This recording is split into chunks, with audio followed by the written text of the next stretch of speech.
बातमी साताऱ्यामधून येते। साताऱ्याच्या अजिंक्यतारा किल्ल्यावरनं उडी मारून एका तरुणीने आत्महत्या केलेली आहे। सायली पवार असं या तरुणीचं नाव आहे आणि सह्याद्री ट्रेकर्सच्या मदतीने सायलीचा मृतदेह बाहेर काढण्यात आलाय। दरम्यान सायलीने आत्महत्या का केली याचं मात्र कारण अजूनही कळू शकलं नाहीये। राहुल तपासे आपले प्रतिनिधी आपल्या सोबत आहेत। राहुल, ही कधीची घटना आहे नेमकी आणि कधी उघड झाली? अश्विन, अतिशय गंभीर ही घटना म्हणावी लागणार आहे त्या कुटुंबियांसाठी। ही मुलगी युवती जी आहे ती एमपीएससीचा अभ्यास करत होती। नेमकं काय कारण झालं माहित नाही, मात्र काल सायंकाळी ती घरातून बाहेर पडली। रागातून ती अजिंक्यताऱ्याच्या दिशेनं गेल्याचं तिथल्या काही लोकांनी गोडवली परिसरात पाहिलं होतं। तिचा शोध वडील घेत असताना अजिंक्यताऱ्यावर एक युवती जी सायंकाळी कड्याच्या बाजूला गेली ती परत आलीच नाही असं तिथल्या कड्यावरच्या अजिंक्यताऱ्यावरच्या लोकांनी तिच्या वडिलांना सांगितलं।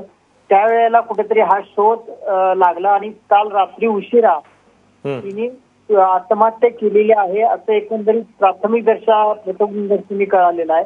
आणि तिचा आता मृतदेह या सह्याद्री ट्रेकर कार्यकर्त्यांनी बाहेर काढलेला आहे। राहुल, धन्यवाद या माहितीबद्दल।